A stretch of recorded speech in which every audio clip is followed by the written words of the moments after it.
राम राम। सरस्वती ज्योतिष विज्ञान institute of astrology में आप सभी का हार्दिक स्वागत है। अगर आप इस चैनल पर नए हैं तो इसे सब्सक्राइब करें। वीडियो अच्छा लगे तो लाइक व शेयर करें ताकि ज्योतिष के प्रेमियों तक इस वीडियो की जानकारी ज़रूर पहुंचे। चंद्र का हर खाने में विद्या व धन से संबंध है, तो खाना नंबर 3 में चंद्र का धन और विद्या से क्या संबंध है, आइए उसके बारे में चर्चा शुरू करते हैं। क्योंकि विद्या एक ऐसी चीज़ है जिसे लेकर माता पिता हर वक्त परेशान रहते हैं कि हमारा बच्चा सही डायरेक्शन, सही दिशा में एजुकेशन ग्रहण कर ले, जिससे कि उसका जीवन संवरे। ना कि ये ना हो मेरे बच्चे का धन और हमारा धन और बच्चे का समय बर्बाद हो। तो खाना नंबर 3 में जब चंद्रमा हो तो उसका पहले पानी किस हैसियत का, पानी को आप धन भी मानिए कि इस इंसान के धन की कंपैरिजन भी हो रही है। जंगल सहारा या रेगिस्तान का पानी, मतलब जंगल सहारा के जो हैं बहुत बड़े हैं, रेगिस्तान भी है वहाँ पर, और रेगिस्तान का पानी, यहाँ पर पानी की क्या कीमत होगी अगर जंगल बड़े हों तो। यानी कि जहाँ पानी मिलेगा वह पूरी अपनी कीमत देगा, यानी कि इंसानी जान को बचाएगा। इसी तरह से इसका धन होगा, यानी कि जब देगा इसका धन तो पूरी कीमत देगा, इसको फ़ायदा पूरा पहुंचाएगा। और जिसके पास भी इसका धन जाएगा मदद के तौर पर या वैसे ही, उसको भी फ़ायदा होगा। यानी कि एक अच्छा स्वच्छ पानी जो कि लोगों की मदद करे।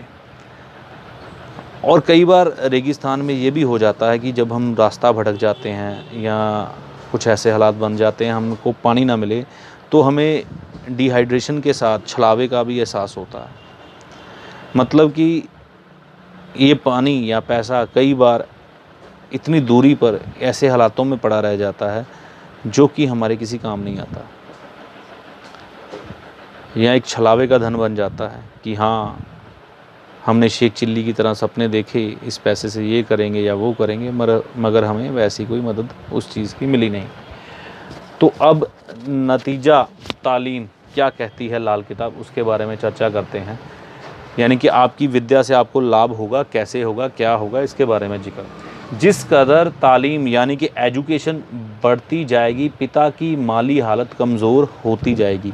यानी कि ये इंसान जितनी ज़्यादा विद्या ग्रहण करता जाएगा, इसका बाप माली हालत, पैसे, फाइनेंशियल तौर पर नीचे उतरता जाएगा।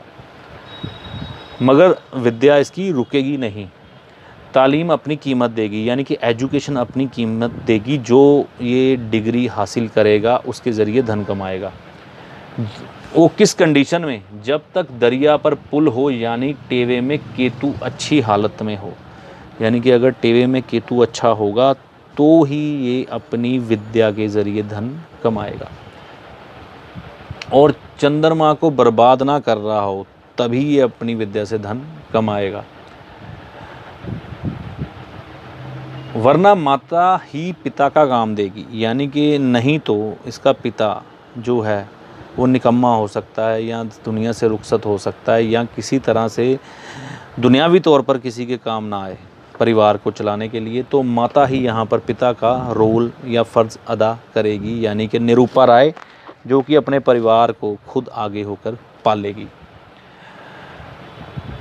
जो उम्र बढ़ती जाएगी इसकी तालीम की कीमत कम होती जाएगी। यानी कि इस इंसान की उम्र अगर ज़्यादा बढ़ गई, कोई विद्या, कोई डिग्री या एजुकेशन हासिल की है, समय पर उसकी वरतो ना की, यानी कि उसको इस्तेमाल ना किया, उस डिग्री के लिहाज से उसको हमने उस चीज़ की नौकरी हासिल ना की, तो ये हमारी तालीम हमारे किसी काम नहीं आएगी। तो समय पर जागना ज़रूरी है। यानी कि ये ना हो कि आप कहें कि मैं 40 या 35 की एज में कोई विद्या ग्रहण करके, कोई एजुकेशन ग्रहण करके उससे धन कमाऊँ। ये भी हो सकता है कि उस बढ़ती उम्र में आपकी वो तालीम, आपकी विद्या आपको कोई फ़ायदा ना दे।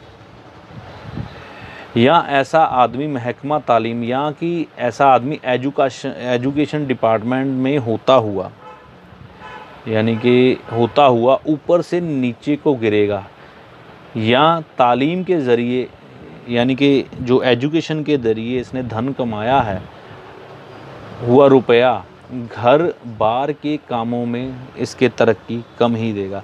यानी कि घर में लगाया पैसा भी बर्बाद होगा, किसी काम ना आएगा।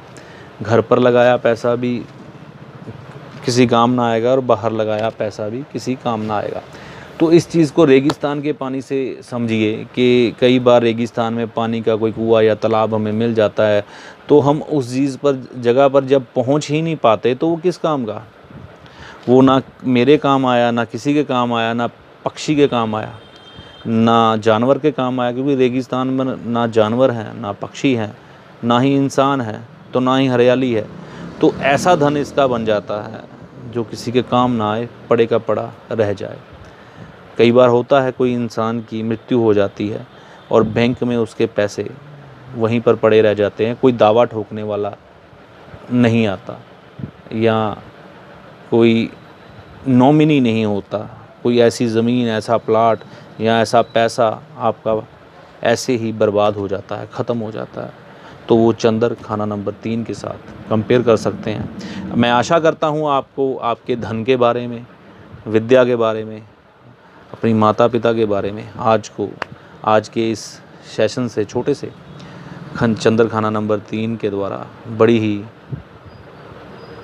मदद मिली होगी इस चीज़ को समझने में और जानने में, और मेरा प्रयास सफल रहा होगा। शीघ्र ही आपको मिलूँगा चंद्र खाना नंबर 4 के बारे में, विद्या, माता, धन के साथ क्या संबंध रखता है। तब तक के लिए मैं अपनी वाणी को यहीं विराम देता हूँ। राम राम।